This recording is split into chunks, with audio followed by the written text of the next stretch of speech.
Hello, hi guys! Magandang hapon sa inyo lahat. This is Jim Pamasagari Channel, a faith healer, also mata reader. So ngayong hapon natatagan natin na nagsasabihin sa inyo ng ating mga gabay. This is a weekly gabay for the month of October 9 hanggang October 15 for the sign of Leo. So Leo, welcome to my channel. Ano kayang messages, advices, and spirit guides ang ating masasagot for today's video? Kaya makayang energy or kaganapan sa buhay ng mga Leo signs ang ating mahagilap. So guys, this reading is a journey din lamang, hindi lahat makaka-resonate. Kung lamang pa makaka-relate sa inyo, and comment down below kung kaninong energy ang ating nasagop. And of course, don't forget to like and subscribe my channel and hit notification bell for more videos update. And of course guys, maraming salamat sa walang sawang pagsuporta sa aking channel. Lalo na hindi nag-i-skip ng ads. Naway pagpalain kayo ng Diyos at bahala na ang Diyos sa inyong ibalik ang kabutihan loob nyo, no? Maraming salamat po. So, umpisahan na natin. Angel Spirit Messages for the sign of Leo. Oh my God. There's a Four of Cups to evaluate or analyze. Or may mga bagay na mahirap tanggapin or may mga bagay na hindi matanggap, no? Let's see. Because there is a Seven of Cups, no? Parang confusion, nahihirapan kang magdesisyon or nahihirapan kang kung anong pipiliin mo, no? Or anong opportunities or take mo or something na para kang naguguluhan, no? Because there's a Justice, no? Sinasabi dito magkakaroon ka ng balance. Ano ko justisya dito? Panatiliing mabuting tao, no? And of course, umiwas sa tukso at pangamba. And of course, there's a temperance, there's a perfect timing. And of course, sinasabi dito, takes time to heal. When the hurting so much, couldn't see the light, was blind. Charis, over. Kinanta na eh. And of course, there's a Seven of Wands, no? There is a Seven of Wands represent of protections, no?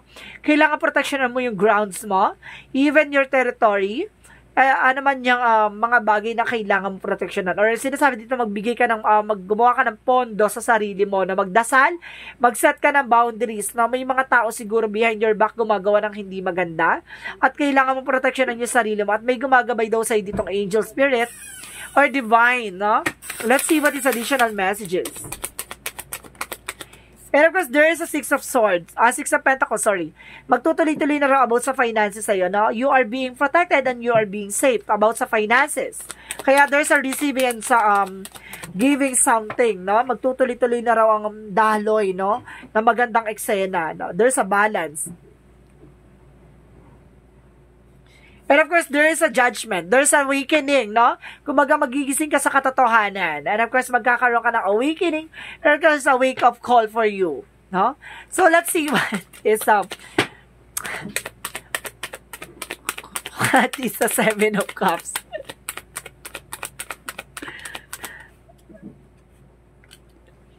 And of course, there is a King of Cups. There is a devoted and supportive person, no?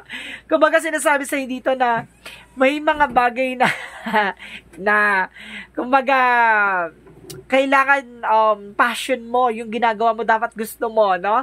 Kumbaga, there's desires into reality. Kumbaga, sinasabi dito, kung ano man yung passion at gusto mo, at sinasabi sa'yo dito na, or may mga taong pinagpipilian ka at the same time, may taong may gusto sa'yo behind your back. Kumbaga, hindi mo alam, no? Mayroon ka palang nakita shining armor, no? Kumbaga, sinasabi dito, may lihim na pagtingin para sa'yo. Okay, sinasabi dito na kailangan mo rin iyong maging wake-up call to, i-analyze or visualize, no? Bago mag-decision. Pero kasi sinasabi rin sa'yo dito na there's a lot of options and confusion. Or suddenly, ditong person mo baka naguguluhan. Okay, or some of you ha, baka ginagayuma tong person mo. Oh my God. Okay, thank you. Ginagayuma to, ginugulo sa isip, no? May palipad na hangin to. And of course, there's an Eight of Cups. Sinasabi dito, let go, no? Let go. Kailangan mong pakawala at kailangan mong kumawala sa toxicities. The Justice is served. So, what is the Temperance? There's a Knight of Swords. Kumbaga, sinasabi dito na, kumbaga, mag-ingat ka, no? Baka itong tao na to, baka bigla kang alisan, o bigla kang iwanan, nang hindi mo alam, no? And of course, sinasabi dito, there's a divine intervention. May paalala sa iyo itong divine na to. What is the Seven of Wands? And of course, there's a Six of Wands. Kailangan protection mo yung sarili mo laban dito sa past person. Or there's a family issues or something, or kapitbahay or something na naiingit behind your back. Or itong tao na to baka hindi ka tanggap, no? Yung magulang niya or hindi ka tanggap ng pamilya niya. Or itong ex niya, no? Hindi niya matanggap na nawala na itong person mo. Or cross-watcher, no? Some of you baka cross-watcher to. And of course, there's a Six of Pentacles. What is the Six of Pentacles? There's a Moon card, no? May relationship dito. May revelation dito about sa finances. Okay, may revelation dito about sa finances. It's either may papasok na magandang kapalaran sa about sa finances or suddenly meron ditong binayaran, no? May binayaran dito. Nagawan ka ng eksena. What is the Four of Cups and the Judgment?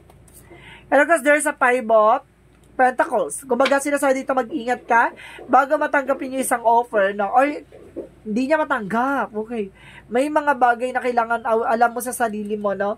Na kung sino tong hindi matanggap, gusto kanya mahirapan, no? Magdusa. So, what is the Seven of Cups and the King of Cups? There's a Ten of Swords. Sabi dito, there's a freedom. Kumbaga sinasabi dito, makakalaya naman daw tong person mo dun sa negativity or dun sa palipad hangin na yan. So kailangan mo mag-take ng action, ha? And of course, there's a Two of Wands. There's a decision. Kailangan mo mag-decision dito. At kailangan mo kumawala sa toxicities. What is the Temperance? Or sa some of you, baka kailangan mo lumipat ng bahay, baka nakikitira ka dyan sa biyanan mo, no? And of course, there's a Page of Cups. Listen to your intuition. Kung talasin mo yung intuition mo or gut feeling mo, ha? So, what is the Seven of Wands and the Six of Cups? And of course, there's a Knight of Pentacles. Sinasabi sa'yo dito na, kumbaga, habol nito yung kumbaga, kaya siguro hindi mo matanggap kasi gusto siguro nito, habang buhay na parang gusto nila sinusuportahan sila ng person mo, no? Siguro ganon. So, what is that Six of Pentacles and the Moon card? There's a Tower moment, no? Sinasabi dito with the reverse, ibig sabihin dito, there's a sudden changes or there's a major shift na magaganap. Kumbaga, there's a reveal, no? Some of you may paglipat ng bahay. So, what is the outcome? Ang outcome is the Seven of Swords, no? Meron ditong sneakiness talaga nangyayari behind your back. Meron taon ditong sumusubaybay,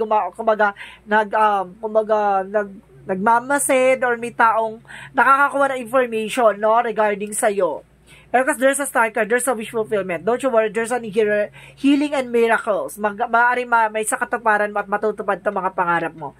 Makakaalis ka sa toxicity, sa toxic family, toxic friends, toxic relationship, or toxic past, no? Parang ganon.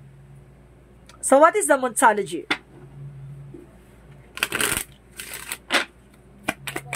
What is the Monsology?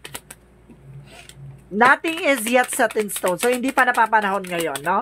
And adjustment are required. Kailangan mo mag-adjust na. No? Kailangan mo umiwas na. Huwag ka nagbibigay ng information at kailangan mag-set ka ng boundaries, the two of you. Diba? Sa inyong dalawa ng person mo, kailangan ingatan mo, no? So, what is the Love Oracle card? And the Mirror. Sinasabi sa'yo dito na, kumbaga, there's an information na parang nagre-reflect. May reflection dito. And of course, there's a cassette. At the same time, there's an replaying. Na maaaring naulit na to or nangyari na yung mga bagay na nangyari sa nakaraan. Parang inuulit-ulit-ulit. No? Parang gusto ulit mangyari. So, there's a photograph. Kumbaga sinasabi dito na make new memories. No? Gumawa ka ng panibagong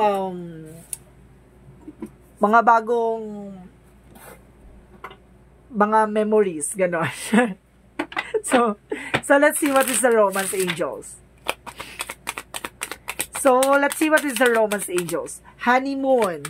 Enjoy the bliss of holiday time together, no? Kailangan nyo enjoyin isa-isa't isa, no? Mag-enjoy kayo sa isa't isa. And of course, there's a trust. Magtiwala kayo sa isa't isa at the same time, no? Kumbaga, pinagbuklod kayo, pinagsama kayo, dahil parehas kayo ng nararamdaman at pagmamahal, no? Kailangan nyo lang proteksyonan yung isa't isa. Laban sa toxicities.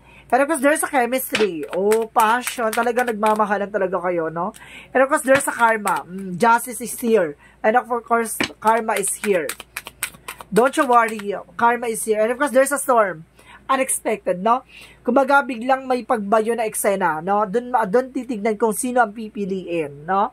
At sinasabi sa inyo dito, na kailangan yung kumawala, no? Kailangan yung makaalis dyan. Para, see, there's a storm, and of course, there's a storm. Para meron siya yung kidlat, no? Parang there's a surprises. So, let's see what is additional messages.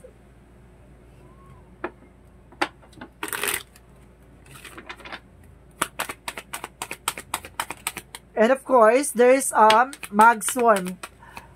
Right passage na makakapasa ka sa hamon ng buhay.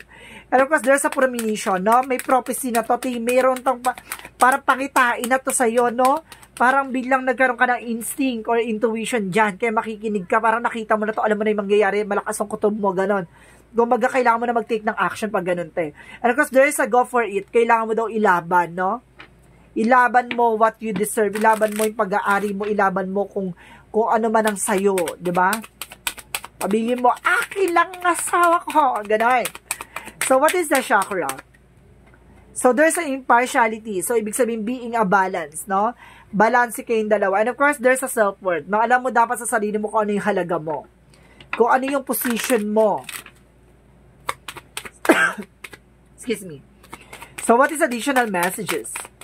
There's a school, there's a lessons, no? Marami ka natutunan dyan pagdating sa buhay mo. And of course, there's a family. Some of you, malaking kaakibat dito yung family. And of course, there's a book, no? Kumbaga sinasabi dito, ikaw yung magdidikta o ikaw yung gagawa ng sarili mong pahina.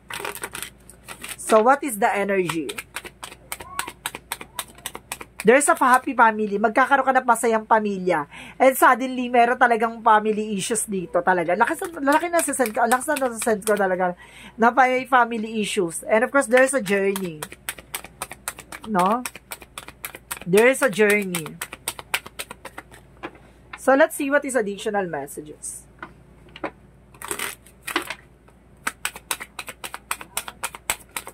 And of course, there's a service. Some of you, may nag-home service or public servant na nagsiservice ka or nagsiservisyo ka, no?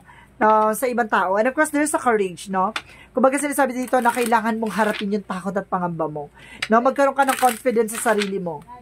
So, what is additional messages? And of course, there is a remember. Soul plan. The fate life and versus the destiny life. So, ibig sabihin dito, na talagang nakatadhana talaga, no? Na pagbuklo din kayo ng panahon at pagkakataon ng ating mga gabay, no?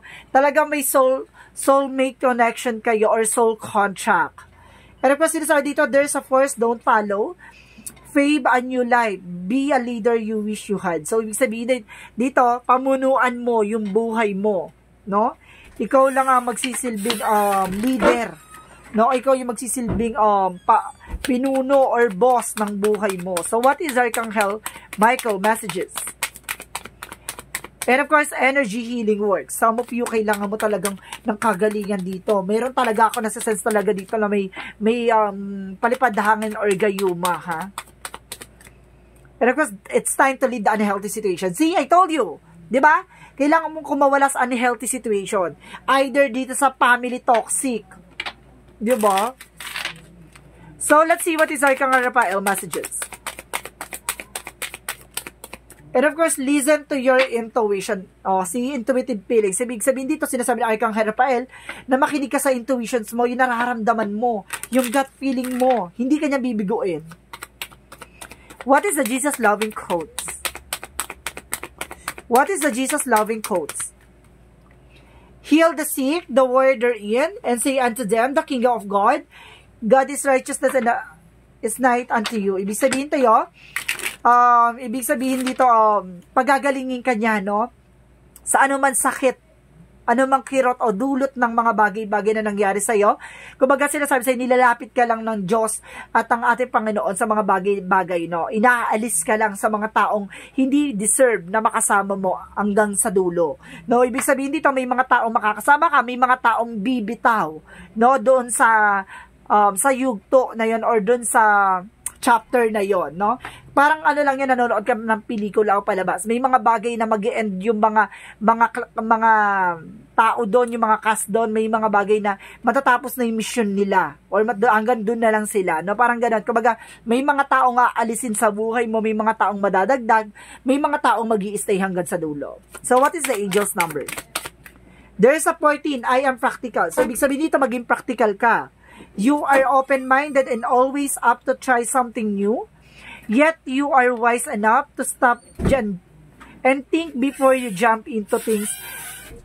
This pragmatic approach help ensure your time and attentions and efforts are meaningful. Ibig sabihin dito, kumbaga, kung ano man yung ginagalaw mo, ano man yung kinikilos mo, ano man yung pinagagawa mo, kailangan maging wais ka, no? At maging practical ka. Sinasabi sa'yo dito, bago ka mag-take ng decisions or mag-take ng action, kailangan mo pag-isipan na maraming beses, no? Para hindi ka magsisi sa huli at maging practical ka in all the time. Kumbaga, lahat ng mga effort mo, lahat ng mga ginagawa mo, kung deserve mo ba yan, diba? Maging wais. Bakit ka mag-i-stay sa lugar na yan kung toxic na, no? Tapos hindi mo deserve yung treatment sa'yo, diba? And of course, there's a searching within. What I see outside myself is simply a mirror of my inner self. Today, I empower myself by looking past outer condition and searching within of the source of difficulty in my life. My inner wisdom will always help me face life challenges. It provides my best answer and my greatest healing. As I study myself, I am transformed. Ngayon, binago ka na ng panahon at pagkakataon. Lahat ng karanasan mo, parang minulat ka, no? Ng mga sacrifices, ng mga obligations, lahat ng mga parang sinampal ka ng sakit, doon ka natauhan hanggang sa namanhid.